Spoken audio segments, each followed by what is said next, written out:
それでは、帝国より、ちょうど帝国になりました帝国になりましたので、これから、シンポジウム混迷の時代を生きる韓国現代作家の眼差しを始めたいと思います。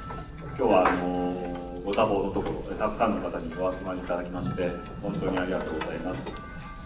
この企画はですね、一般社団法人日本ペンクラブが主催しておりまして、また共催としてですね、津田塾大学言語文化研究所世界文学の可能性プロジェクトに、ご協力をいただいております。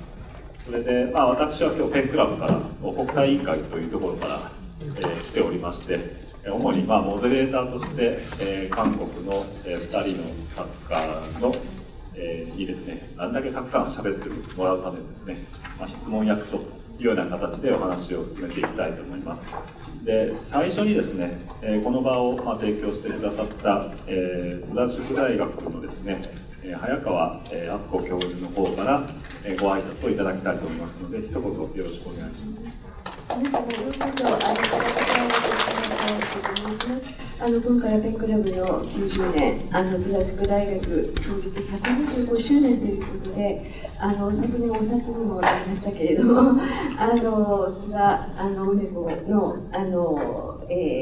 残したやっぱり海を渡っていくというそういうところで響き合うものがありまして、今回このような機会をペンクラブの方から提供してくださいまして、素晴らしい2人の学生の方たちに出していただくことができたことを幸いに思っております。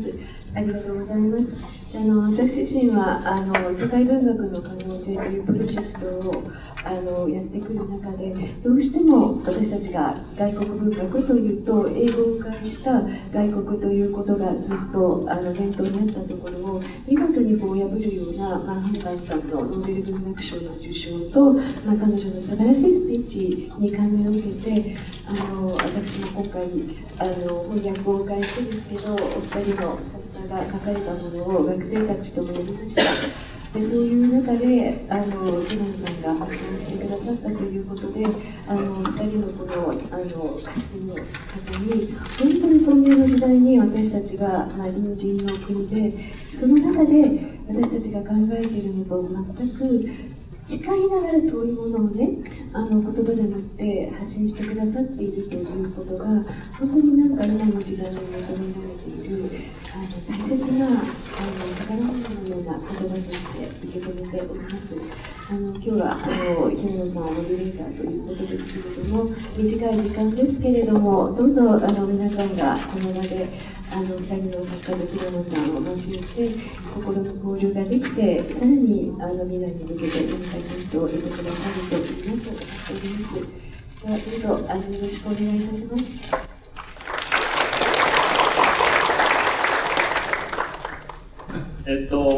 先ほどもちょっと申し上げましたが、遅れてこられた方もいらっしゃると思いますが、本日は写真撮影は一応 OK ということで、ただ消音機能のついているカメラだと周りの方があまり気にならないかなと、思います。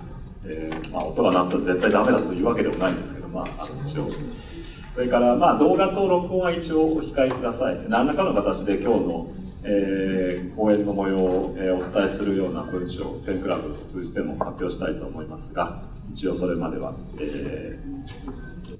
ご感想等ですね、SNS 等に書いていただくことはもう大歓迎ですけれども、一応録音等はお控えください。それではそれから先ほど早川さんに言っていただいて僕は伺わせたんですけど、一応これはペンクラブ90周年と津田塾125周年という、周年記念のイベントですので、でございます。ではそれで本日はですね、一応8時半までイベントとなっておりまして、8時半には、大体ここイベントが終わって出なければいけないということなので、初めにですね、1時間半ほど、我々の方でお話をしまして、その後10分程度休憩を取りまして、それから会場の皆さんと質疑応答を通じて、やり取りしていきたいと思っております。それでちょっとサインがさっき欲しかったけどもらい損なってしまったっていう方もいらっしゃるかもしれませんので、休憩時間がけくらいどの程度サインが欲しいっていう方がいらっしゃるかを見て、少しいらっしゃるようでしたら若干早めに、8時15分ぐらいに終わってその後もう1回再開の時間としたいと思いますが、まあ、いらっしゃらなければギリギリ8時半ぐらいまで、お話をしたいなと思っております。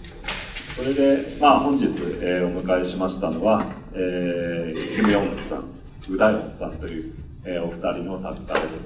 でホームページやチラシ等で必要な、情報はすでにあると思いますので、あまり僕から細々と、ご説明のための時間を、取る必要はないかなと思うんですが、はじめにですね、それぞれに簡単に自己紹介をしていくと、まあ、ご挨拶をしていただこうかなと思いますので、まずはキム・ヨンさんから一言皆さんに、よろしくお願いします。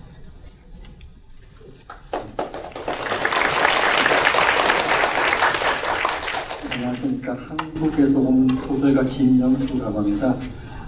먼저 이렇게 좋은 자리를 마련해 주신 일본 팬클럽과 그리고 이제 국제위원회 이라는 게이츠 소설가님 저와 굉장히 오래된 친구인데 이렇게 저희를 초청드려서 대단히 감사합니다. 그리고 이웃나라에도 소설가들의 이야기의 길을 기울여 주시기 위해서 이렇게 많은 분들이 모여주셔서 매우 기쁘게 생각하고 있습니다. 짧게 제 소개를 드리겠습니다. 저는 대학교 3학년 시절이던 1993년에 시를 쓰면서 처음 작품 활동을 시작했고요. 그 이듬해인 1994년에 장편 소설을 출판하면서 소설가의 길로 들어섰습니다. 그래서 올해로는 31년째 소설을 쓰고 있습니다. 지금까지 펴낸 책들은 많은 책들이 있고요. 그 중에 제가 대표적이라고 할 만한 책들은 일본에 번역 소개되어 있습니다. 오실 때 보셨던 분도 계실 것 같은데요.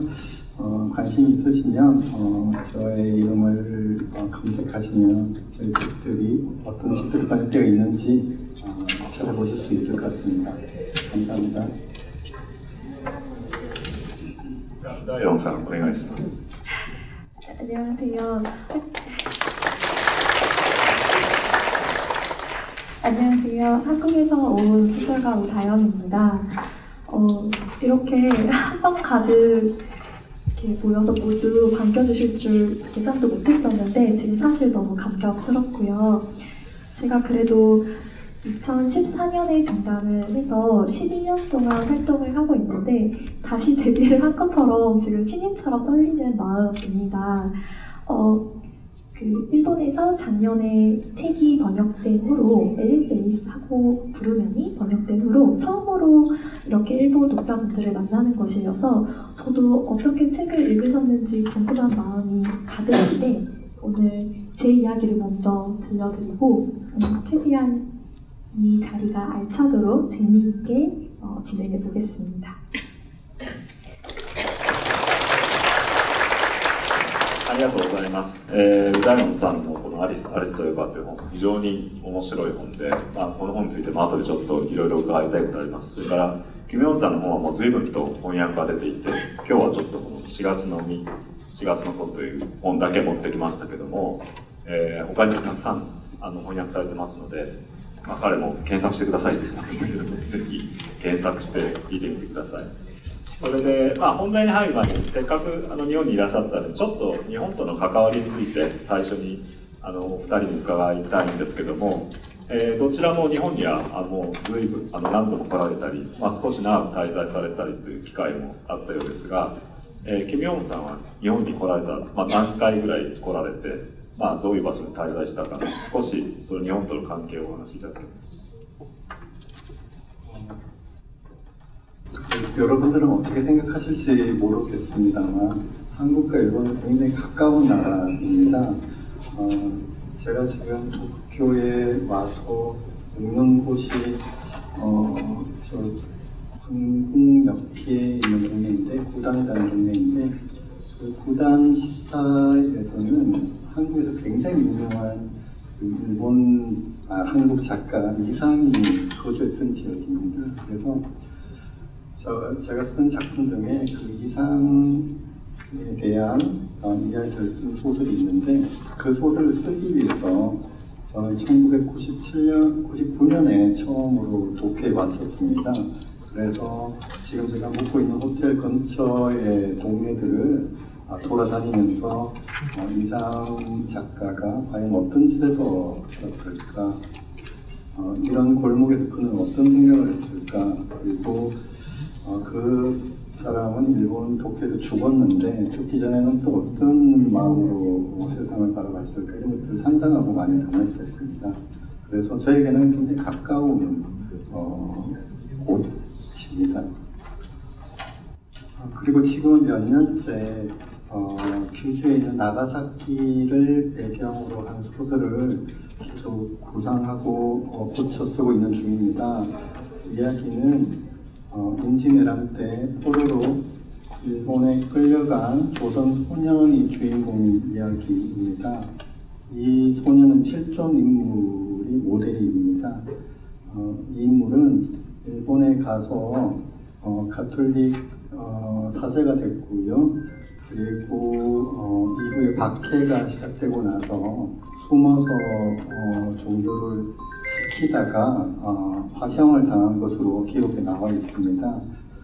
그래서 저는 이 소년의 어떤 운명과 혹은 그 운명 속에서도 자기 신의 의지를 계속 지키고 나가려는 어떤 그런 태도 사이의 그 갈등 관계에 대해서 좀 주목을 하고 있습니다.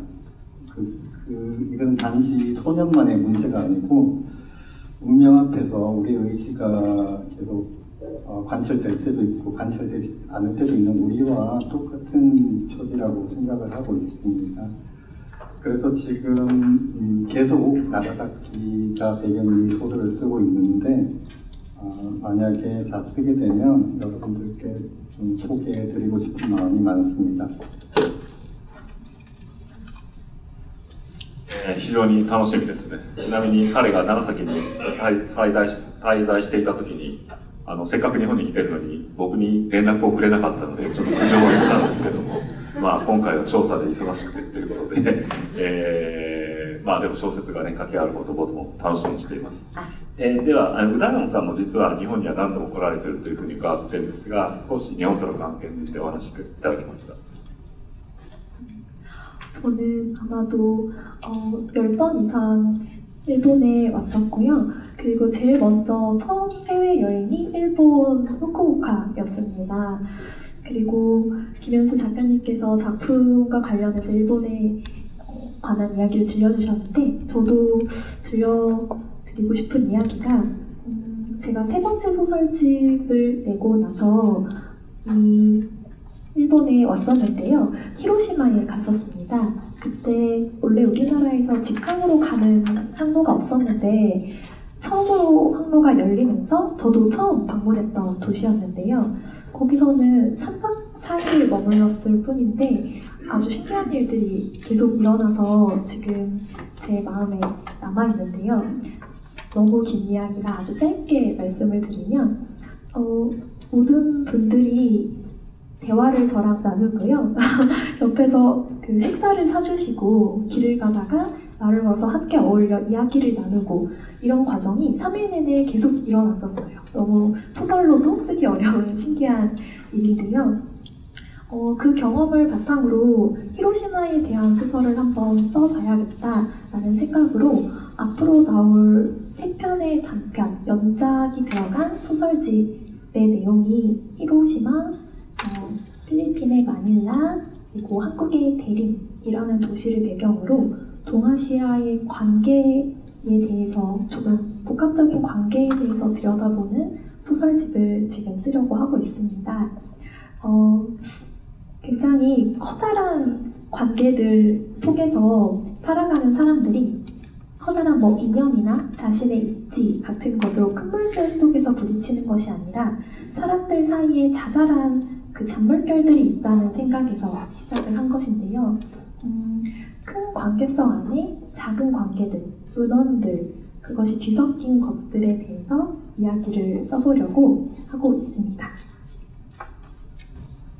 ありがとうございます。キム・ヨンさんの作品にも、日本を舞台にした作品ちょこちょこいろいろあるんですけども、僕たちは日本っていう国の問題、あるいは日本人として考えるってことと、それから世界の中の日本人っていうことを考えるわけですけども、そのいくつかのレイヤーの中でやっぱり東アジアの中の日本という視点もあると思うんですね。で、この間日本、中国、韓国の作家たちとの交流というのをずっと僕自身も続けてきて、キム・ヨンさんなんかも参加したシンポジウムとかありましたけども、その日本と世界っていうレイヤーだけでなくて、東アジアの中の日本っていう視点から考える日本っていうのもですね、非常に重要なんじゃないかと思ってまして、それがキム・ヨンさんやの小説読む面白さでもありますし、僕自身も常々考えたいと思っていることで、宇田山さんの次の作品もですね、その広島を舞台にした作品もとても楽しみにしています。それで、ちょっと本題に入っていきたいと思うんですけども、混迷の時代を生きるというのはですね、僕が考えたタイトルです。というのは、まさに混迷の時代に我々は生きておりまして、個人の人生の中には楽しいことも辛いことも、いろいろ日々あるとは思うんですが、世界の大きな流れというのは、テクノロジーの進歩があまりにも早くて、AI の発展なんかは、このままだと人類が絶滅するんじゃないかっていうようなですね、危機感を語る人がいます。でその一方で、戦争なんかを見てますと、本当に20世紀の初頭に戻ってしまったような、領土を巡るような、戦争、しかもそれもドローンも飛び交ってますけども、戦車で乗り込んでいくような、戦争というのは未だに起こっていると。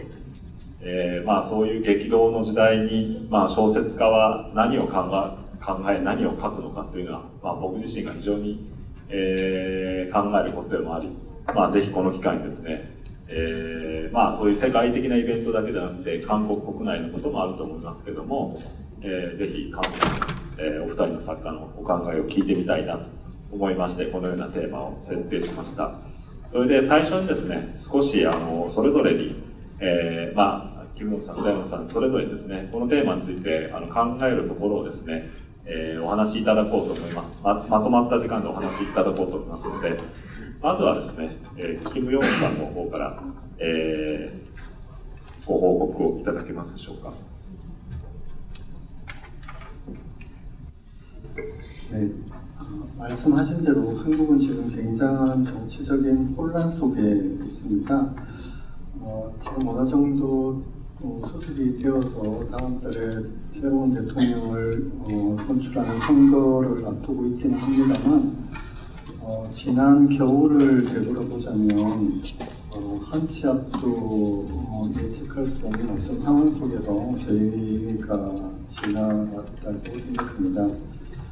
그런데 저는 이게 특별한 이벤트이긴 하지만 우리가 살아가는 인생 자체가 때때로는 이런 지난 겨울과 같이 한 치 앞도 내다볼 수 없는 상황 속으로 우리도 그런 삶으로 경험하고 있지 않는가라는 생각도 했습니다. 그래서 정치적인 격변 속에서 우리가 어떻게 살아야 되는가라는 문제가 인생의 격변 속에서 또 나는 어떻게 살아야 되는가 하는 문제와도 좀 연결이 되는 것 같다는 생각을 했습니다. 그래서 다만 우리가 이제 바라볼 것은 희망인데요.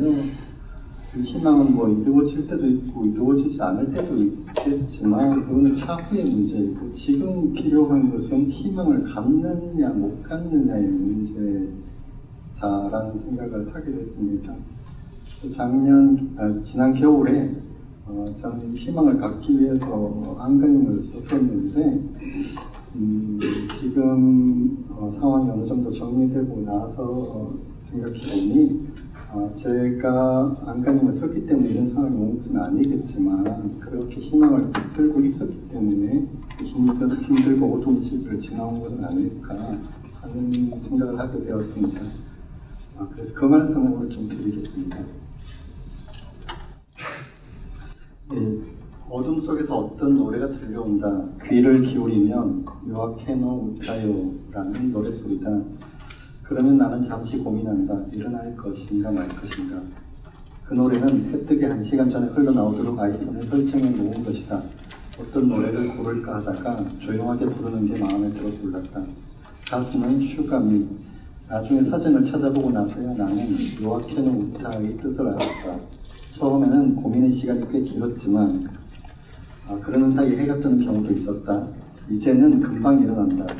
요아케노 우타요 하면 이제 그 뜻을 알아서 금방 눈을 뜨기도 하지만 또 다른 이유도 있다.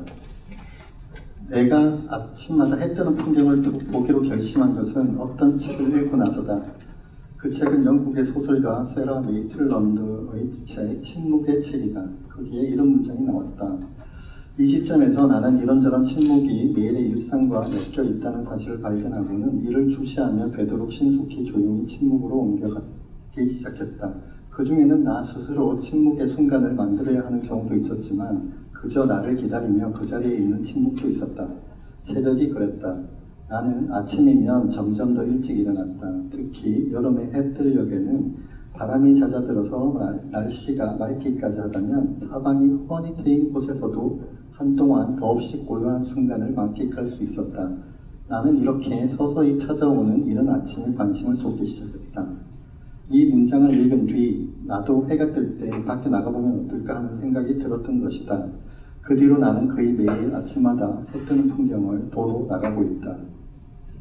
해 뜨는 풍경을 보려면 2km 정도 떨어진 공원의 벤치까지 가야만 하기 때문에 나는 자전거를 타고 간다. 가는 동안은 나무들 사이로 난 산책로다. 아직은 어두워 자전거에 전조등을 켜고 달리긴 하지만 어두운 기분은 전혀 들지 않는다. 그건 바로 새들 때문이다. 새들은 해가 뜨기 전부터 큰 소리로 지저린다. 그 소리를 들으면 어쩔 수 없이 아침의 기분에 젖어들게 된다. 내가 늘 앉는 벤치는 호수 옆에 있다. 호수 건너편에는 작은 산이 보이는데 해는 그 산 너머에서 떠오른다. 벤치에 앉을 때는 그 산 쪽으로는 영양이 은은하게 비춰질 뿐이다. 그러다가 점점 그쪽이 밝아온다. 벤치에 앉을 때는 모든 사물에 색이 없는데 일출이 가까워지면 조금씩 색이 생겨난다. 그러다가 해가 뜨면 모든 게 달라진다. 사물은 죽어 있다가 다시 태어나는 것처럼 모든 것이 반짝인다. 이렇게 한번 감동을 받은 뒤로는 매일 노랫소리가 흘러나오면 침대에서 일어나 차를 끓여 보온병에 넣은 뒤 자전거를 타고 해 뜨는 풍경을 보러 가는 것이다. 이 일은 이제 나의 창작 활동에 아주 중요한 루틴이 됐다. 해 뜨는 광경을 볼 때마다 나는 소설을 쓴다는 건 타인의 영향에서 벗어나 내 내면의 깊은 목소리를 듣는 일이라는 걸 저지른다. 해가 뜨면 모두가 감탄하며 그쪽을 바라보는 것처럼 모두의 내면에는 빛을 향한 끌림이 있다. 나는 점차 그 끌림에 대해 쓰는 것이 나의 일이라고 생각하게 됐다. 나의 소설 원더보이 역시 일본 노래와 관련이 있다. 월즈 앤 걸프렌드라는 이름의 뮤지션이 만든 월스데이 레지스탕스라는 노래다. 대학에서 강의를 마친 뒤 차를 몰고 집으로 돌아오고 있었다. 서울의 내부순환도로 위에 있었는데 차가 많이 막혔다. 그러다가 랜덤하게 돌아가고 있던 카 오디오에서 그 노래가 흘러나왔다. 노래를 듣는데 어떤 장면이 떠올랐다. 눈이 쏟아지는 겨울날 한 소년이 울면서 창밖을 내다본다. 그러다가 문득 소년은 세상이 멈춰버렸다는 것을 깨닫는다. 눈송이들이 허공에 그대로 떠 있었기 때문이다. 그게 진짜 눈송이가 맞는가 싶어 소년은 손바닥을 내밀어 눈을 만져본다. 손의 온기에 닿자 눈이 녹아버린다. 운전 중이라 어디 메모할 것도 없어서 집에까지 가는 동안 계속 그 장면만을 생각했다. 그래서 그 노래만 들으면 자동으로 그 장면이 떠오른다. 받아 쓴 것이라도 해도 좋을 만큼 편안하게 시작한 소설 원더보이는 그러나 결말로 가면서 점점 힘들어졌다. 배경은 1980년대 후반의 한국이고 주인공은 10대 소년이다. 아버지를 사고로 잃은 뒤 국가 권력에 의해 납치됐던 소년을 돕는 이들은 그 권력에 맞서는 사람들이다. 소설이 끝을 향해 가면서 그 중에 분신 자살을 하겠다는 캐릭터가 나오기 시작했다. 여러분들은 분신이라는 말을 잘 들어보지 못했을 것이다. 분신이라는 건 휘발성이 강한 신나를 몸에 끼얹고 스스로 불을 붙여 죽는 일이다. 내가 대학에 다니던 시절에는 학생이나 노동자가 분신했다는 뉴스가 신문에 실릴 정도로 일상적이었다. 분신은 상상할 수 없을 정도로 끔찍한 행위다. 지금은 그런 일을 생각하는 사람은 거의 없다. 하지만 그때는 그런 생각을 하는 사람들이 많았다. 원더보이의 캐릭터인 강토도 그런 생각을 하는 사람들 중 하나다. 그는 타인의 고통을 공감할 수 없기 때문에 이 세계는 폭력적으로 변했다고 믿는다. 그래서 강토는 소설 속에서 이렇게 말한다. 모든 고통은 공포보다 더 강해요. 그게 자신의 고통인 한은. 하지만 아무리 엄청난 고통이라고 하더라도 나의 고통이 다른 사람에게 고스란히 전달되는 경우는 없어요. 그게 우리의 한계예요. 그 한계 때문에 우리는 이런 국가를 가지게 된 거예요.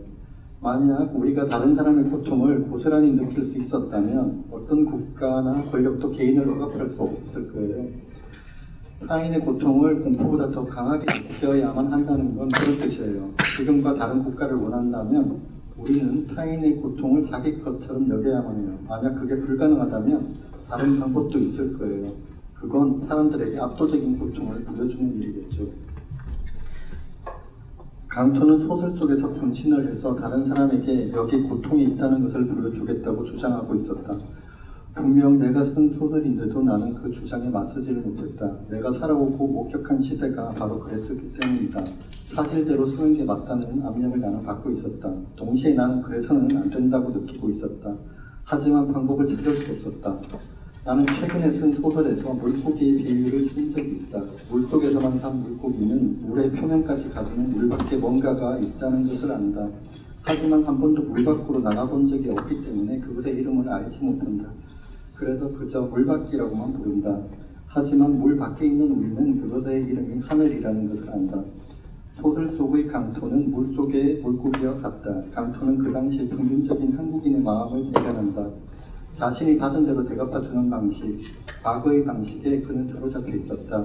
그에게 새로운 세계에 눈을 뜨라고 한 것은 바로 예술이다. 강토와 과거의 한국인들은 지금보다는 더 어둡고 비관적인 세계 속에 살고 있었다. 그때는 권력의 폭력이 서울의 중심가에서도 일상적이었다.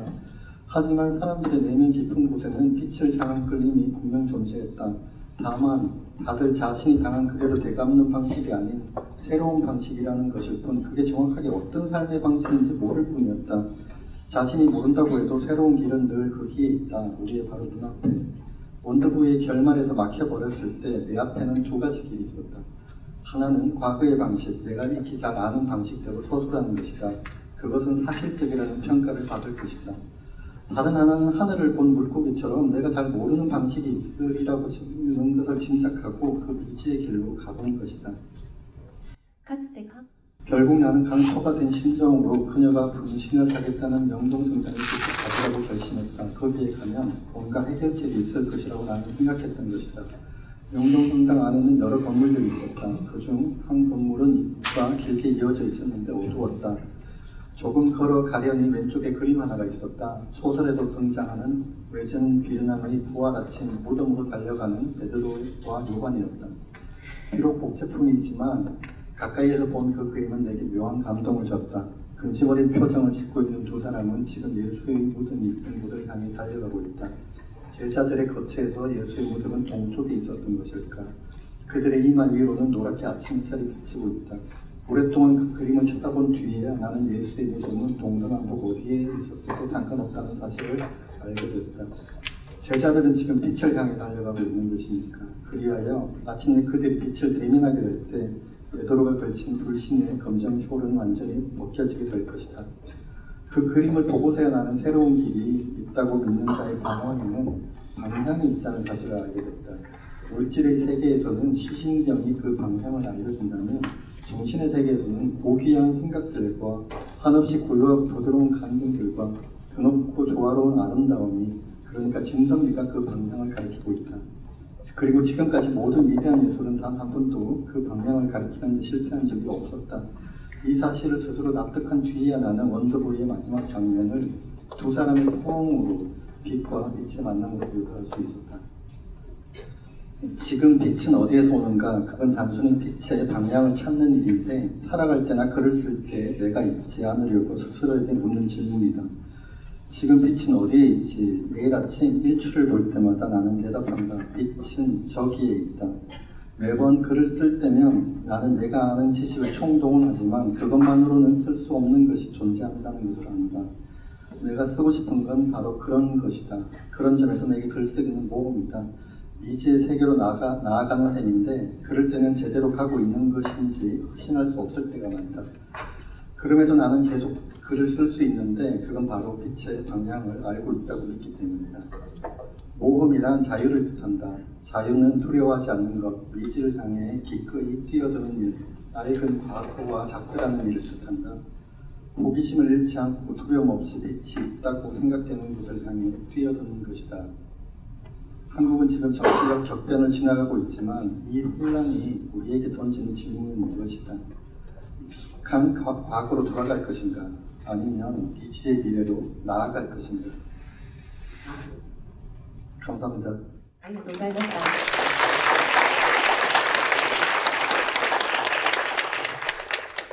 ありがとうございます。非常に一小説家としても考えさせられることの多い内容で、また、現代韓国の政治的混乱というのは日本にも伝わってきてますけども、その中で、小説家がどういう思考をしているのかということが非常に、深いレベルで伝わってくる、大変、素晴らしい、お話だったと思います。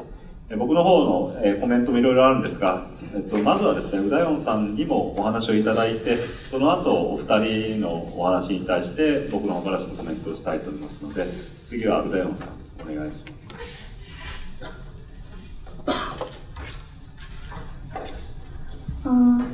김현수 작가님의 원고를 서로 공유하지 않고 오늘 저도 이 자리에서 들었는데요.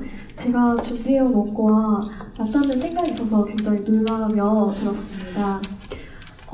저는 김현수 작가님과 20년 정도 차이가 나는 한국 세대를 살고 있는데요. 지금 우리나라에서 일어나고 있는 12월 3일에 일어났던 갑작스러운 일이 갑자기 터진 일이 아니라 그전부터 굶어왔던 굉장히 많은 문제들, 우리가 불안하고 정말 어떤 희망이 없다고 느껴질 만큼 혐오가 가득한 사회로부터 분출된 어떤 일이었다고 생각을 합니다. 그래서 그런 생각에 저희 세대는 많이 빠져 있었어요. 서로가 혐오하고 혐오하는 주체들끼리 화해할 길이 보이지 않고, 그리고 그들이 공격하는 방식이 어떤 대의를 가지고 하는 것이 아니라 재미를 위해서, 자신의 분노를 표출하기 위해서 그저 자기가 소속된 집단에서 듣고 믿게 된 것을 실현하기 위해서 모두가 싸우는 사회라고 느끼며 전체적인 세대가 좀 지쳐 있었다고 생각을 합니다. 하지만 이번 개혁을 계기로 실질적으로 광장으로 나가서 이것에 저항하고 함께 연대하는 사람들을 보면서 내가 접한 것들의 일면만이 아니구나, 나한테 노출된 많은 정보들이 내 눈을 가리기도 했구나 라는 깨달음으로 어두운 면도 있지만 빛도 있고, 그것이 나에게 차단됐을 때, 내 눈앞에 보이지 않을 때 얼마나 나 자신을 작은 방 안에 가두게 되는지를 생각하며 쓰게 된 원고이고요. 제 앨리스하고 부르면에 나오는 소설들은 굉장히 이해할 수 없는 비극, 다툼, 폭력을 겪는 사람들의 이야기가 나오는데요. 그런 것들과 같은 세계에 대한 생각을 공유하는 네 번째 소설집 그러나 누군가는 더 검은 밤을 원한다라는 소설집이 있는데요. 앨리스와는 쌍둥이 같은 세계관이지만 SF로 쓰였습니다. 그래서 한국의 작가와 독자들은 제가 이 소설집을 썼을 때 굉장히 놀랐는데요. 거기에서 나오는 그 생각들은 이 시대가 굉장히 혁신적인 기술로 많은 발전과 변화가 이루어지고 있는데 그 환경이 이 혐오가 가득한 사회를 만들고 있다는 생각이 들었기 때문에 기술 발전과 현 사회의 모습들을 좀 연결해서 글을 준비해봤습니다. 한마디만 더 덧붙이자면 인간이 가장 신비로운 능력은 타인의 고통을 나의 고통처럼 느끼는, 상상하는 것인데요. 그 능력을 어떻게 우리도 모르는 사이에 상실하고 있는지 그 과정을 한번 생각해 주시면 좋을 것 같습니다. 제가 대학에 갔던 2009년 무렵에 스마트폰이 슬슬 보급되었던 것이 기억납니다. 1학년 때는 고등학생 때부터 최신 기기를 소지했던 한두 명이 있었을 뿐이었지만 2, 3학년이 되자 여전히 피처폰을 사용하는 제 또래는 다소 고집스러운 괴짜가 되어 있었습니다. 저는 괴짜인 쪽으로 꽤 늦게까지 버텼는데요. 별다른 이유가 있었던 것은 아니고 전화와 문자 기능 이외에 휴대하는 컴퓨터가 필요 없었기 때문인 것 같습니다. 저는 온라인보다는 오프라인에 많이 머무는 학생이었습니다. 마주한 친구의 폭발적인 모습과 다수와 둘러앉아 무리를 이루는 자유로우면서도 폐쇄적인 구도와 풍경 속을 헤치며 앞으로 걸어가는 기분을 좋아했습니다. 그러니까 제가 현실이라고 느끼며 대부분의 경험과 기억을 만들었던 장소는 스크린 밖 세상이었던 것인데요. 고작 10여 년이 지났지만 지금으로서는 온라인에서의 생활 비율을 그때만큼 줄이기가 아무래도 더 어려워졌습니다.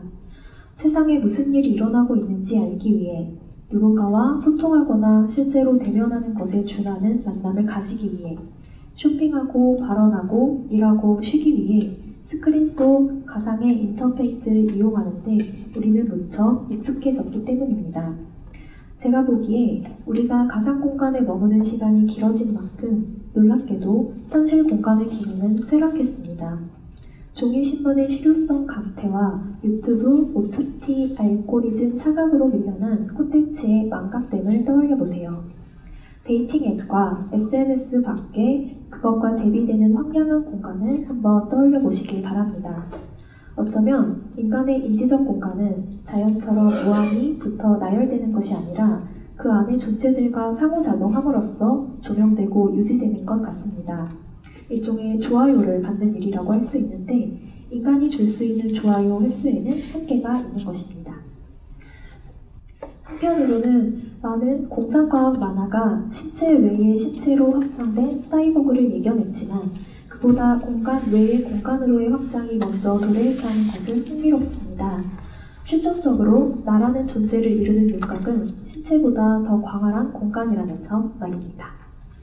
긴 이야기가 되었지만 이제 또래 세대보다 가소성이 둔한 제가 스마트폰으로 소설을 쓰게 된 이야기를 해보려고 합니다. 저는 소설가가 된 후 대부분의 소설을 스마트폰으로 썼는데요. 이 또한 별다른 결심이 있었던 것은 아니고 아무 때나 소설을 쓰고 싶어서였습니다. 사람들과 함께 있다가도, 길을 걷다가도, 버스나 지하철을 탈 때도, 자다가 일어나서도 생각날 때마다 쓰고 있는 소설을 읽고 고치고 더 쓰고 싶었던 것인데요.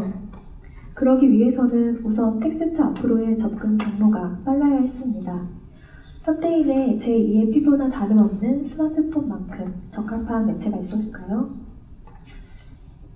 제가 스마트폰의 작은 스크린 키보드를 두 엄지로 가볍게 두들기며 소설을 쓰는 모습을 본 동료 작가들은 되게 심각한 반응을 보였습니다. 이렇게 소설을 쓸 순 없어.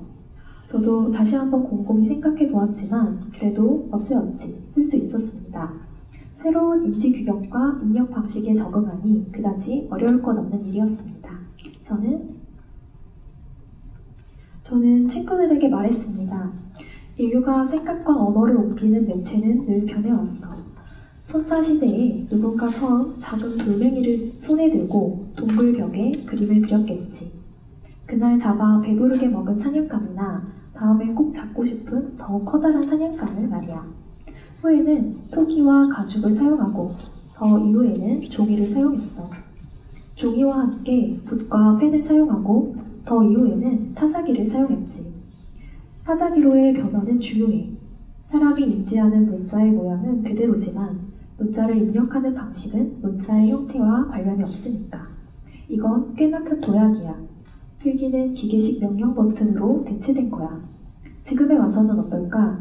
오늘날 많은 매체가 공존하고 있지만 작가들이 글을 쓸 때 사용하는 전형적인 매체는 아무래도 디지털 스크린과 키보드로 이루어진 컴퓨터지. 더 시간이 흐르면 어떨까? 정말 영화처럼 뇌의 피질 전파로 글을 쓰고 말을 하고 기계를 다루게 될까? 그렇다면 우리의 영혼이야말로 디지털 전파 속에서 이야기를 이쪽에서 저쪽으로 옮기는 미래의 매체가 될까? 제 권유로 많은 작가들이 스마트폰 소설 쓰기를 시도해 보았고 그중 몇 명은 작업에 도움이 되는 툴로서 이 방법을 이용하고 있습니다. 대부분은 바로 흥미를 잃고 했지만 말입니다. 스마트폰을 창작 매체로 사용한 것은 말하자면 도구의 확장입니다. 저는 새로운 도구에 나름대로 적응한 현대인이죠. 그렇다면 AI는 이와 같은 도구가 될까요? 아니면 전혀 다른 패러다임을 가져올까요? 스마트폰은 수많은 수요로 인해 자본이 집중되며 폭발적인 성장과 그에 따른 저렴한 보급을 이뤄냈습니다. 결과적으로는 엄청난 영향력을 가지게 된 것입니다.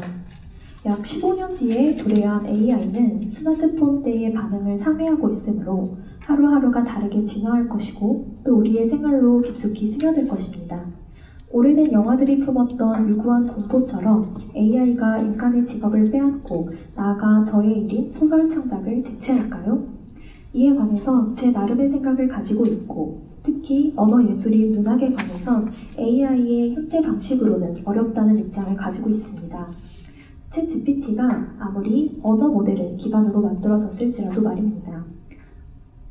제가 주목하고 싶은 부분은 다른 것입니다. AI와 인간의 1대1 대결 구도가 아니라 AI가 우리 생활의 일부로 자리 잡으며 사회 문화와 인류의 인식 속으로 섞여드는 환경에 관한 문제입니다. 더 정확히 말하면 우리가 AI의 일부가 되는 일, 나아가 인간이 거대한 정신을 옮기는 매체로 위치가 역전되는 현상입니다. 예를 들어보겠습니다. 다시 스마트폰의 도래로 돌아가 가장 큰 변화를 짚어보면 전 세계가 초연결 사회를 이루게 되었다는 것입니다. 우리가 지구 곳곳의 뉴스를 실시간으로 접하는 것은 물론 한 개인의 생각과 발언을 직접적으로 수용할 수 있게 되었습니다. 바로 SNS의 결과인데요. 원래 대중 앞에서 스피커가 될 수 있는 사람은 지도자, 권력자, 유명인, 학자, 저자와 같은 권위를 가진 소수였으나 그 수직적 구조가 수평적으로 열리게 된 것입니다. 이제 누구나 자신의 말과 생각을 게시할 수 있고 누구나 그 정보에 접근할 수 있습니다. 이 가상의 광장이 이룬 정보의 평등은 그로 인한 대중의 인식의 성숙은 분명 놀라운 성과입니다. 페미니즘의 확산, 정치적인 참여, 사회적 사건에 대한 연대, 새로운 윤리와 에티켓의 재빠른 업데이트가 그러합니다. 하지만 광장과의 거리가 손안에 든 스마트폰 정도로 너무나 밀접한 나머지 우리는 외장 하드 디스크에 정보를 저장하듯 웹 소셜 네트워크로 생각의 과정을 대체할 수 있게 되었습니다. 이상적인 생각을 정확한 언어로 세공한 글이 공유되면 그 글을 긍정적으로 수용한 이들은 자신의 생각을 멈춥니다. 생각을 멈추고 정답이 된 이야기를 자신의 이야기로 받아들이지요. 아시다시피 이야기는 강력한 힘을 발휘하고 이야기에 사로잡힌 이는 속수무책으로 끌려갑니다. 그 자신이 이미 이야기의 일부가 되었기 때문입니다. 우리는 멋진 이야기 하나를 알게 될 때 우리가 가지고 있던 어설프고 모호한 이야기의 가능성들을 모두 잃어버립니다. 먼 옛날 사람과 사람의 구전 속에서 은하수처럼 무수한 버전과 디테일을 품고 반짝였을 신화가 문자로 기록될 때 문자 이외의 모든 진실이 탈락한 것처럼 말입니다. 무언가를 보고 듣는 지금도 우리는 우리의 이야기를 함축적인 침묵 속으로 유실하고 있는 것입니다. AI의 시대는 은밀하게 일어나던 이러한 단순화 현상을 가속하기 시작했습니다. 이 또한 예를 들어보겠습니다. 여기 계신 분들이 셀카를 자주 찍으시는지 모르겠지만 얼굴을 더 괜찮게 보정해주는 필터 어플이 있습니다. 그것은 사진을 찍은 후 작업해야 하는 과정을 단축하고 결과물을 자동 완성해주는 기능입니다. 이 자동화가 주는 편리함에 우리는 이미 적응하고 있습니다. AI는 가장 이상적인 형태의 결과물을 만들어주거나 다수의 답안을 제시하며 사용자의 선택을 유도합니다. 우리는 자유의지를 가지고 매번 무언가를 선택하지만 실상 그것은 AI가 가진 빅데이터의 테두리와 가치 판단의 유도에 의한 결과인 것입니다. 심지어 과거 인류의 선택을 기반으로 만든 AI가 미래 인류의 선택을 유도하다니요. 우리를 앞으로 나아가게 하는 상상력이 우리의 것이 아니게 된다는 건 저로서는 두려운 일입니다. 미래의 인류는 이러한 AI를 통해 배우고 이해하고 만들게 될 것입니다. 집단의 정신은 그 어느 때보다 높은 퀄리티를 이루는 반면 인류의 총체적인 생각은 오히려 단순해지는 방향으로 말입니다. 모두가 쉽게 창작자와 수용자가 되어 각자의 고유하고 창의적인 오리지널리티가 세계에 더해진다고 믿지만 실상은 서로 유사한 미감을 단련하고 유사한 사고를 하며 유사한 생각들을 만들어내게 될 운명에 놓여 있는지도 모릅니다. 저의 기우이길 바라지만 말입니다. 어쨌든 우리는 이야기를 담는 이 시대의 매체로서 이런 무수한 누락을 자행하며 세계의 단순화에 긴밀히 연루되어 있습니다. 즉, 나라는 개인이 애써 혁신 기술을 회피한다고 해도 아무런 영향을 받지 않는 것은 불가능하다는 의미입니다. 저는 앞서 AI를 환경물체라고 언급했습니다. SNS라는 초연결성과 AI 알고리즘이라는 폐쇄성으로 현대인들은 광장 한복판에 스스로를 고립시키고 있습니다. 무슨 말이냐 하면 자신이 원하는 글과 영상만을 보며 뜻이 맞고 말이 통하는 커뮤니티에 소속되어 클린한 공간을 꾸민다는 겁니다. 보기 싫은 매체도 보기 싫은 사람도 벽 밖으로 밀어낸 자기만의 깨끗한 방을 가지는 것이 가능해진 시대이지요. 하지만 동시에 편향된 알고리즘에 갇혀버리고 맙니다. 추구하는 것 이외의 장소를 전혀 보지 못하고 결국 상상하지 못하게 된 세대, 인적 집단으로 개별 세분화된 세대가 현대의 인류입니다. 개인이 거대한 대의 속으로 폭력적으로 수렴되는 이념과 대립은 없지만 추구와 혐오는 난무합니다. 조금 다른 이야기지만 스마트폰으로 소설을 쓰는 저는 아직까지도 이북보다 종이책을 더 좋아하는데요. 물성을 가진 종이책과 다르게 이북은 볼륨을 짐작하기 어렵습니다. 물론 책을 읽는 데는 문제가 없겠지만 이것이 세계라면 어떨까요? 세계의 크기를 짐작도 하지 못하는 것은 지구가 평평하고 세계의 끝에 절벽이 있다고 믿는 것은 다른 세상을 배타적으로 밀어내는 태도입니다. 모두가 열린 방 안에 고립된 채 열린 자폐성을 드러내는 세상을 저는 원치 않습니다. 제가 이 세상을 무척 사랑하기 때문인데요. 그래서 이것은 저에게 환경 문제입니다. 제가 살아가는 사회를 지키는 일입니다. 우리가 혹여 다퉈야 할 대상이 있다면 아직까지는 인류 지배를 꿈꾸는 AI가 아니라 우리들이라는 집단과 나 자신이라고 저는 생각하고 있습니다. 감사합니다. 아리가 고자이마시타.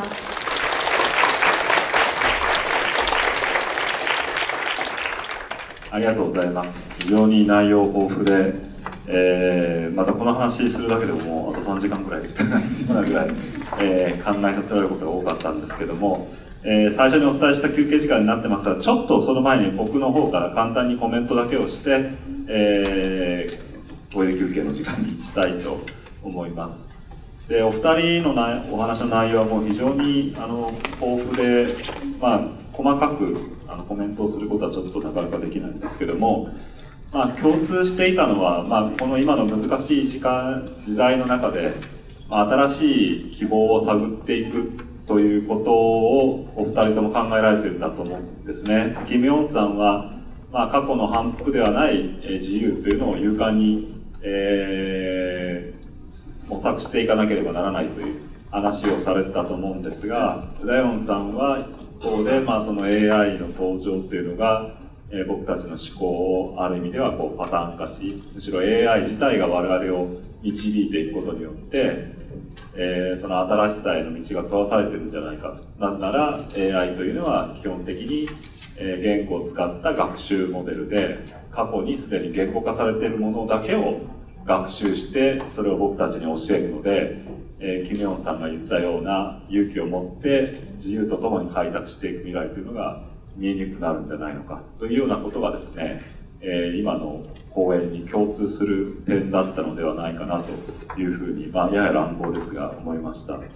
それで、ざっと僕のコメントをもう少しお話ししますと、希望ということについては僕も非常に考えます。と言いますのも、読者の感想を読んでいるとですね、物語の終わり方に希望がないという失望感が表明されることが非常にあります。で、あるいは読んでよかったという Amazon の感想なんかですね、終わり方も希望があってよかったですということで、希望ということは非常によく使われるわけですね。で、最初僕はややその単純化に対して抵抗しているところがありまして、希望があるないということで文学作品ジャッジするってのはどうなんだろうかというふうに思っていたんですが、やっぱり読者っていうのは何と言ってもまさにこの混迷の時代を生きている現代人なので、読者が本を読んだ時に発する声というのはやっぱりこれは現代人の声なんじゃないのかというふうに考え直すようになりました。そうすると読者がそれほどまでに小説に希望っていうものを期待しているっていうのは、それ自体がある非常に時代的なことなんではないのかなというふうに思うようになりました。それでキム・ヨンさんのお話で非常に興味があったのは、真善美というのがやはり文学において重要なんじゃないのかというようなお話があって、ちょっと個人的な記憶なんですけども、古井義吉さん、日本の現代文学を牽引してこられて、少し前に亡くなられましたけど、古井さんと一回、お酒の場でお話をしてた時に真善美の話になって、そうすると非常に意外だったんですけども、結局自分も真善美に基づいて小説を書いてるんだということをおっしゃっていました。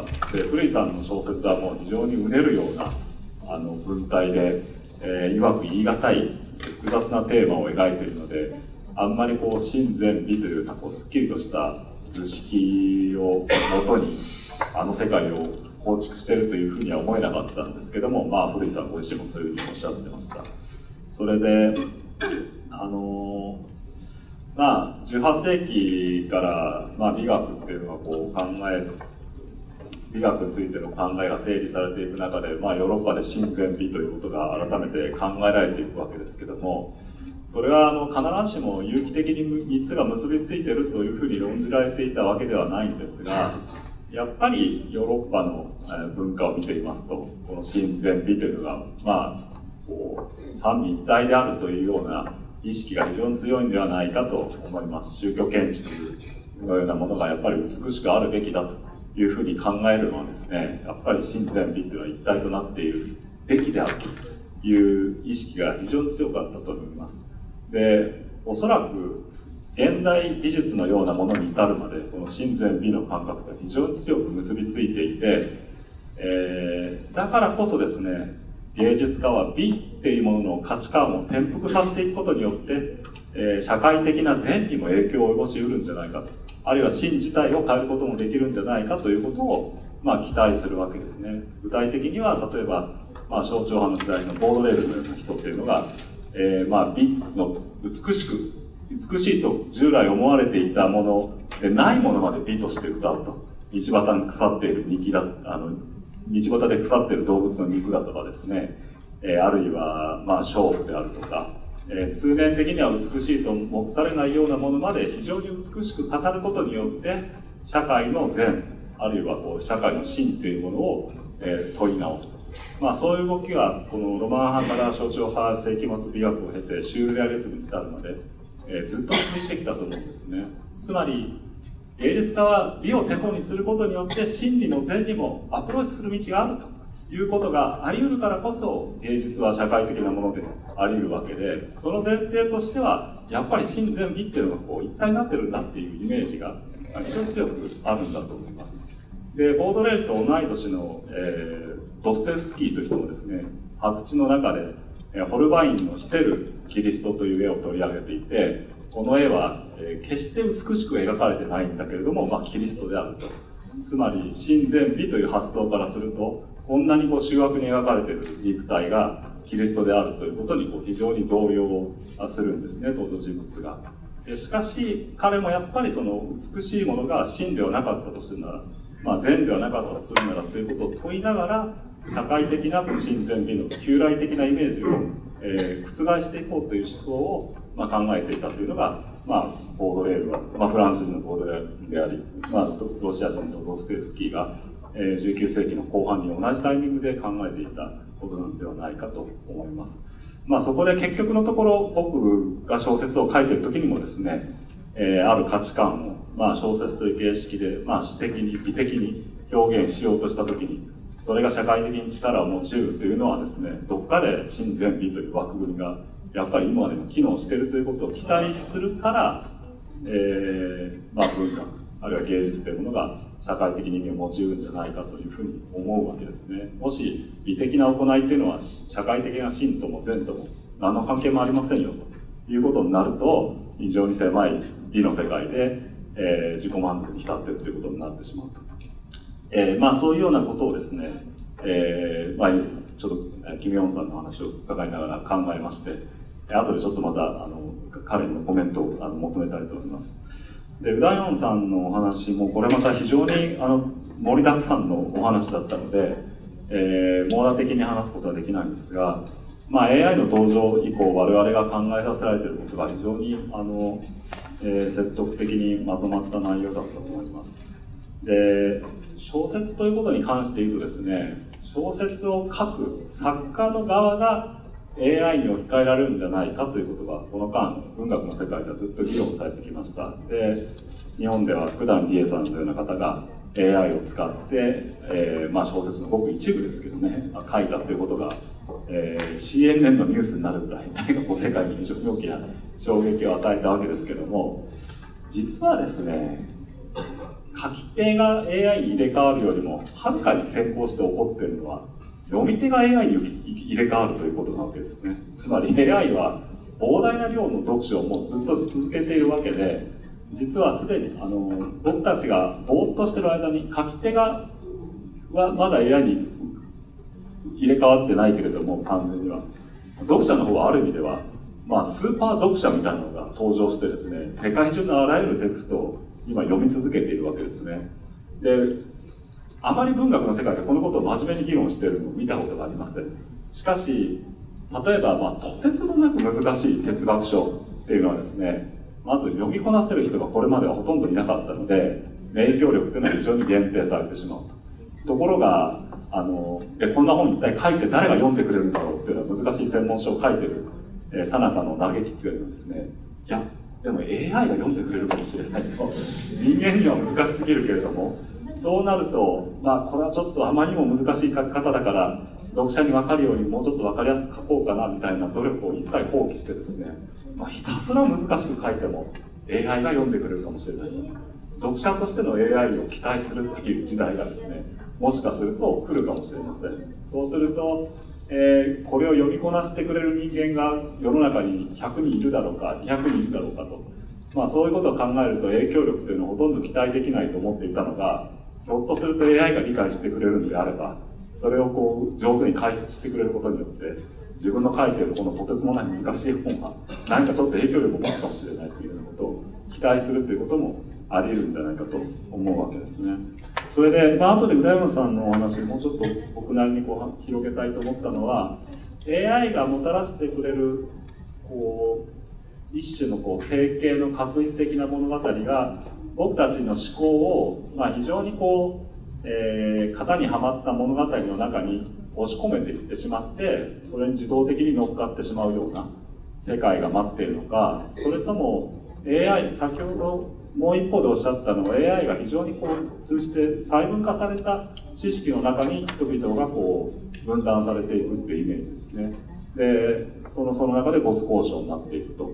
AI と共に僕たちは生きていく未来っていうのが、そのようなある種の思考の確率化を推し進めていくのか、それとも、個別化を、推し進めていくのか。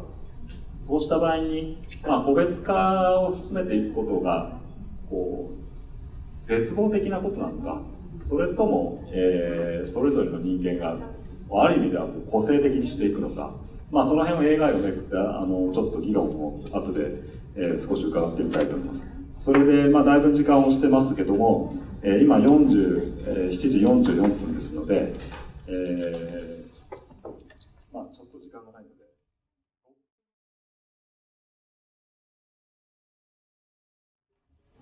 で。それでだいぶ大方サインもしていただいたような感じですので、できれば8時半ギリギリぐらいまで少し続けていきたいと思います。それで先ほどちょっと僕もコメントを申しましたけど、少しまたお二人とやり取りをして、その後質疑応答に入りたいと思います。で、キム・ヨンさんの方に、僕からの質問なんですが、文学はその絶望的な終わり方の文学もある一方で、先ほどのように希望ということを、読者が求める傾向もあると。そういう中で、キム・ヨンさんご自身がその希望ということを考え出したのは時代的なものなのか年齢的なものなのか、いかがでしょうか。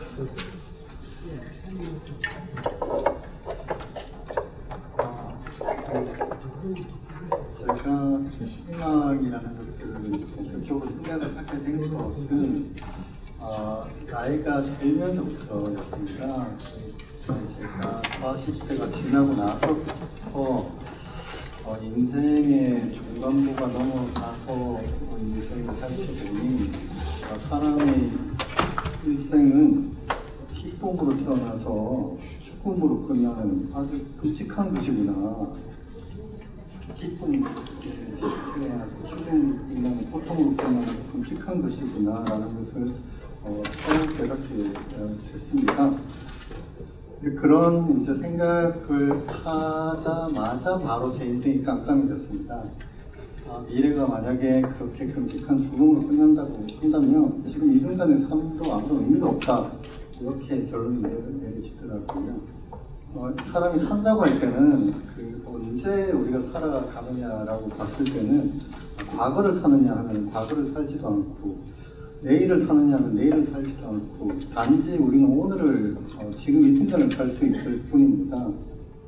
그렇다면 뭔가 내가 10년 뒤, 20년 뒤에 죽는다라는 생각을 가지고 있는데 왜 그 생각으로 인해서 지금 이 순간 나는 인생이 캄캄해지는가 하는 그 생각을 의문을 품게 되었습니다. 그래서 희망이라는 그런 무엇인가 하는 것은 10년 뒤에 우리가 나아질 것이다, 20년 뒤에 우리가 좀 더 나아질 것이다, 이런 문제가 아니라 지금 이 순간 내가 지금 살 것인가 말 것인가의 문제라는 생각을 하게 됐습니다. 지금 예측컨대 10년 뒤나 20년 뒤에 우리 지구가 없어질 수도 있을 것 같고 혹은 또 지금 같은 삶이 계속될 수 있을지도 모르겠습니다. 하지만 저는 지금 이 순간을 살기 위해서는 어떤 생각 하나를 품고 있어야지 살아갈 수가 있다고 생각합니다. 그럼 그 단 한 가지 생각이 무엇인가 하는 것은 여러분들 각자 다 다를 것이라고 저는 생각을 하고 있고요. 그거는 아주 작은 아이라든지 혹은 자신이 뜻하는 어떤 목표라든지 그게 무엇인지는 제가 알 수는 없습니다만 어쨌든 오늘을 살게 해주는 것은 어떤 한 가지 생각이다라는 결론을 내리게 됐습니다.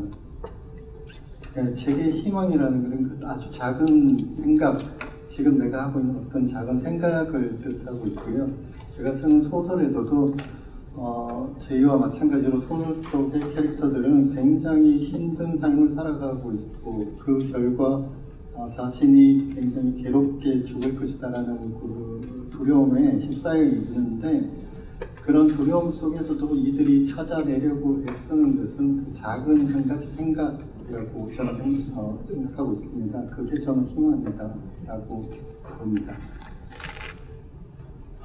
ありがとうございます。非常に勇気づけられるようなお話で、もう一つちょっとこれは一小説家として個人的に関心があってキム・ヨンさんに聞いてみたいことなんですけど、苦しみというものをどういうふうに共有して理解してもらうかっていう話が、ワンダーボーイを通じて語られましたけども、現にこの世界に苦しみがあってその苦しみを理解してもらいたいって感じてる人もたくさんいるので、文学者としてそれを救い上げるっていうのも一つの、文学の大きな意義であると思う一方で、共感性性が強い苦しみの物語っていうのは読者がなかなか読めないんですね。悲しい話っていうのは結構鑑賞に耐えるというか、みんな悲しい話を読むことは悲しいなと思いながら読み続けられるんですけど、読んでて苦しくなっちゃうとですね、もうちょっと読み続けられないということがあって、小説家として悲しさと苦しさっていうの、特に苦しさっていうのはやっぱ身体的に応えるような苦しさっていうのが文学を通じて表現されると、本来はその物語に共感して、物語を通じて救済されるべき人がむしろトラウマが蘇ってきてそれ以上読み続けられないとか、非常に扱いが難しいのは苦しみじゃないかと思うんですね。ですからネットの動画とかだとフラッシュバックを起こす可能性がありますとか、最初に注意書きみたいなのがあって、その苦しみの扱いっていうのは非常に難しいと思うんですが、キム・ヨンスさん、その小説の中で苦しみを描くときに、何か気をつけられること、意識されるようなことっていうのがあれば、ちょっと改めて伺いたいなと。 그렇지 않아도 제가 나가사키가 배우는 소설을 쓸 때 자꾸 쓰기 싫어하는 측면이 제 마음속에 있는데 그게 바로 고통 때문입니다. 에도 시대 초기에 가톨릭 교도들을 박해할 때 아주 끔찍한 방법들을 많이 사용했기 때문에 그 장면을 묘사하는 게 싫은 마음이 있습니다. 아까 AI 얘기를 많이 했었는데 AI와 인간의 다른 점이라고 하면 감정이 있느냐 없느냐, 그리고 고통이 있느냐 없느냐, 이 문제인 것 같습니다. 일단 외부적인 고통에 대해서 말하자면은 예를 들어서 박해를 받는다라고 하면은 나를 박해하는 이 인간이 이념을 대한 믿음 때문에, 신앙 때문에 나를 이렇게 죽일 듯이 괴롭히고 있구나라는 인식에 도달해야 되겠죠. 이 말은 무슨 뜻이냐면 몸에 어떤 고통이 있다면은 그 고통이 가리키는 어떤 숨은 의미가 있다, 이런 뜻입니다. 마찬가지로 소설에서 감정의 이제 문제가 나오는데 소설뿐만 아니라 우리가 일상을 살면서도 어떤 싫은 감정이 갑자기 생긴다, 싫은 감정이 갑자기 생긴다 라고 하게 되면은 이 감정은 뭔가를 가리키고 있습니다. 그래서 계속 이 감정은 도대체 무엇인가라고 생각해서 계속 파고 들어가게 되면은, 예를 들어서 어렸을 때 아버지가 나한테 어떤 사건에서 행했던 어떤 일 때문에 내가 이런 싫은 감정을 느끼는구나 라고 깨닫는 경우도 있습니다.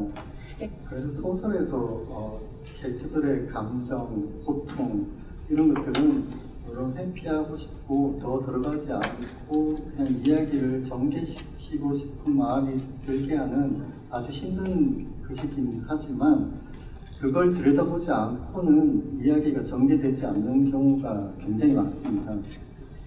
우리가 우리 자신에 대해서 알기 위해서는 생각하기 싫은 어떤 경험들을 되짚고 들어가서 그것을 직면하는 용기를 가져야 하듯이, 소설가가 캐릭터에 대해서 좀 더 이해하기 위해서는 캐릭터가 받는 고통이나 싫은 감정들, 이런 것들도 직면하는 용기를 가져야지 된다라고 저는 생각하고 있습니다. 그리고 요새 많은 이유가 비슷하게 그런 어둠의 과정을 거치고 나면 어쨌든 소설은 끝이 나게 되고 저한테 이 이야기는 어떤 이야기였는가 라는 것을 밝게 보여주는 순간이 찾아온다고 생각합니다. 그 순간까지는 계속 견디면서 그 소설 속의 캐릭터가 경험하는 감정들, 고통들을 계속 들여다봐야지 된다는 생각을 하고 있습니다. ありがとうございます。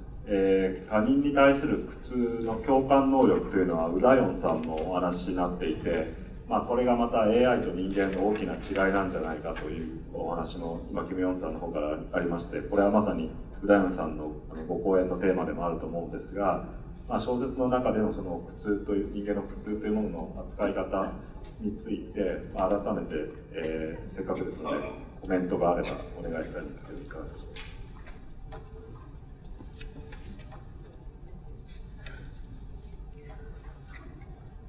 고통에 대해 제가 짧게 말하지 않아서 너무 고생을 시켜서 짧게 줄여서 말해보겠습니다.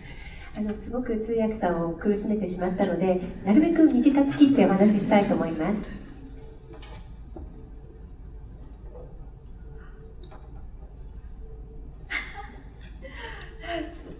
고통에 대한 생각을 많이 했던 거에 비해서 소설에 고통을 묘사하는 장면을 정말 괴롭게 쓴 적은 없었던 것 같아요. 언젠가는 그런 장면을 쓰게 될 것 같지만 그 전에까지의 작업에서는 계속 그 고통을 제 상상 속에만 두고 저만 아는 세계 뒤로 넘겼었는데요. 그래서 제 초기의 소설들은 백조처럼 무리해서 우아하게 힘들지 않고 그저 편안한 세계에 안온하게 있는 것처럼 얼핏 보이는데요. 사실 저의 창작 과정 안에서 제 안에서는 굉장히 많은 고통이 스치고 지나갔었습니다. 그래서 아까 히라노 작가님께서 너무 많은 고통을 공감하여 내가 느끼는 것은 괴로운 일이다 라고 말씀을 하셨는데 저는 소설을 쓸수록 너무 많은 세계의 고통을 체험하다 보니까 제가 점점 병이 났습니다. 희망을 향해 걸어가는 것처럼 계속 그걸 바라봐야 하는 것처럼 고통도 바라보지 않을 수 없는데요. 하지만 소설가들이 계속해서 예민하게 이 감각을 열고 있는 것이 괴롭다는 것을 동료 작가들과 이야기한 적도 있습니다. 너무나 예민하게 감각하면 빠르게 소진되고 소진되다 보면 어떤 고통을 더 이상 고통이라고 느끼지 못하고 무뎌지는 그런 과정이 나타나는데요. 그것이 한동안 저에게 가장 궁금한 질문이었습니다. 사람은 결국 어느 순간에는 감각을 열고 어느 순간에는 닫으며 그것을 반복하며 살아가는 것 같은데요. 그 과정을 소설 안에서 풀어놓고 저도 알아가고 있다고 생각합니다. 제가 쓴 부캐에서라는 다른 책이 있는데요. 거기에는 이 세상에 없는 부캐가 존재하는 한 나라가 있습니다. 저희 나라는 부캐가 존재하는 나라가 있는데요. 저희 나라는 산면이 밑에만 바다인데 부캐가 존재하지 않는데 부캐가 존재하는 세상의 소설인데요. 부캐 건너의 나라와 이 나라가 항상 분쟁 지역이었던 건데 전쟁이 터져서 한 군인이 이 나라에 침범하여 화자인 오경을 쫓아옵니다. 그 군인이 속한 군대는 내 도시를 파괴하고 분명히 내 부모와 언니들을 죽인 그쪽 몰이라는 걸 알고 있는데요. 그 오경을 쫓던 군인이 함께 둘이 수로에 들어가서 수로가 무너지는 바람에 둘이 그 안에 어떤 공간에 고립되게 됩니다. 둘이 같은 공간에 있는 것은 아니고요. 서로가 보이지 않는 다른 옆 공간에 있는데 아주 작은 구멍으로 무언가를 주고받을 수는 있는 상태입니다. 처음에는 서로를 죽이려고 한 적이었기 때문에 소통하지 않지만 시간이 지나자 식량을 가지고 있는 군인이 총구에 비스켓을 꽂아 오경에게 전해주기 시작합니다. 뒤에 많은 이야기가 있지만 이들이 서로 고립된 곳에서 공포 속에서 곁에 있는 의지할 만한 사람은 서로밖에 없었던 것인데요. 서로 같은 입장이 되거나 서로를 용서한 것이 아니지만 그럼에도 식량을 주고받고 이야기를 주고받고 서로의 고통을 자기 고통처럼 느끼기 시작합니다. 이처럼 우리의 관계들은 명확하게 이쪽과 저쪽으로 나뉘지 않는데요. 상황이 우리를 바꾸고 내가 명확하게 이것에 이유가 있지 않더라도 그들과 함께 살아가는 게 세상인 것 같습니다. 서로의 고통을 공유하는 관계 혹은 공유하지 않는 관계가 뒤섞이는 세계에 대해 지금 많이 생각하고 쓰고 있습니다. ありがとうございます。考えてみますと、今日この場にはいませんけども、ハンガンさんの小説というのも、少年が来るをはじめとして、苦痛の描き方というのがやっぱり非常に、ある意味では斬新といいますか、評価されたノーベル賞の受賞でもあったと思いますし、これはなかなか文学者にとっては難しいテーマではありますけども、やはり取り組んでいかなければいけないことかなと思います。ただちょっと僕はかなりこう荒っぽくその話に修練させてしまいましたけども、キム・ヨンさんの小説もウダヨンさんの小説も実際に読むともっとこう豊かなイマジネーションと繊細な感受性に富んだ、ユーモアもある小説ですので、未読の方ですね、なんか苦痛の小説というふうに最初に先入観を抱かずにですね、ぜひ小説自体を楽しんでいただければと思います。というわけでちょっと時間がなくなってきましたけども、せっかくなので、1つか2つかでもちょっと会場からご質問を受けしたいと思うんですが、せっかくの機会ですね、もしご質問あれば挙手をお願いします。じゃあ一番。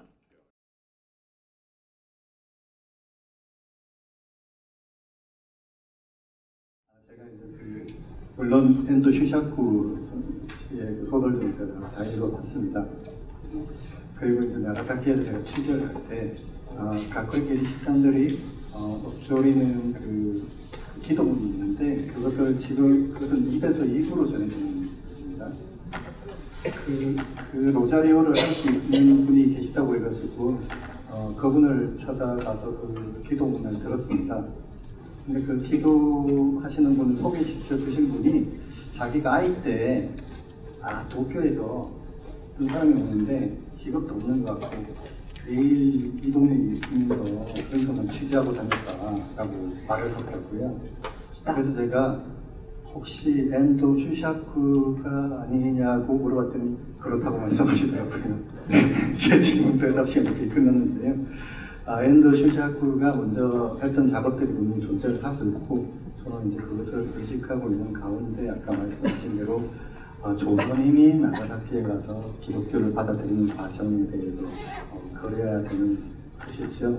그 작업이 먼저 엔도 슈샤쿠의 선행 작업이 있다는 걸 알고 있는 상황에서 제가 충분히 의식하고 있으면서 그와 다른 어떤 방향의 이야기를 만들어 보려고 노력을 하고 있습니다. 그것은 좀 엔도 슈샤쿠가 나아갔던 방향과는 조금 다른 방향이 될 것이다라고 저는 생각하고 있습니다.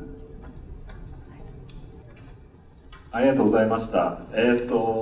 皆さんご質問をいただいてやり取りしましょうとは言ってたんですけど、時間が来てしまいまして、僕の非常にまずい進行のせいで、こういうことになってしまいまして、ちょっと残念ながらここで、おしまいということになってしまいます。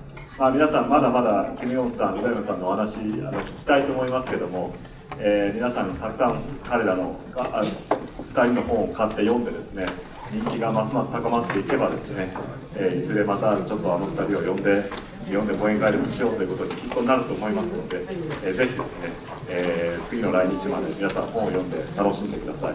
最後に一言ずつお二人にコメントをいただいて会を締めたいと思います。それからその前にですね、この場を提供していただきました津田塾大学、共済の津田塾大学に改めてお礼を申し上げたいと思います。それから今日のこの大変なシンポジウムですね、ずっと通訳してくださったヨン・リミさん、それからキム・フネさんに本当にお世話になりました。皆さんのご協力のおかげで非常に素晴らしい会になったと思います。皆さんのご清聴もありがとうございました。では最後に一言ずつお願いします。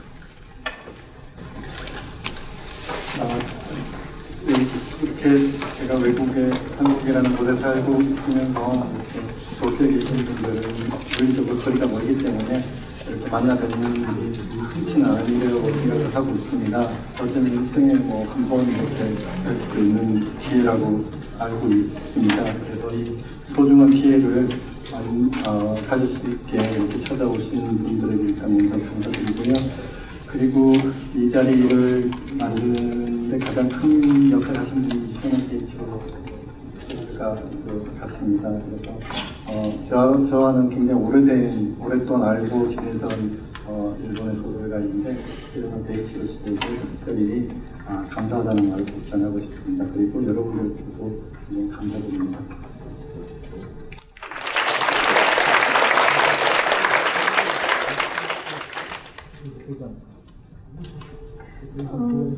좀 짧게 이렇게 오늘 거의 처음으로 해외에서 독자분들에게 제 여러 이야기를 했는데요. 사실 너무 좀 떨었는데 여기 계신 분들하고 마주친 눈 맞춤이랑 고개를 끄덕여 주신 습관이 계속 기억날 것 같습니다. 초청해 주셔서 정말 감사하고요. 여기 와주신 모두 정말 감사하다는 말씀 드리고 싶습니다. 네. 주변에 제 책을 많이 홍보해 주셨으면 하는 부탁을 드립니다.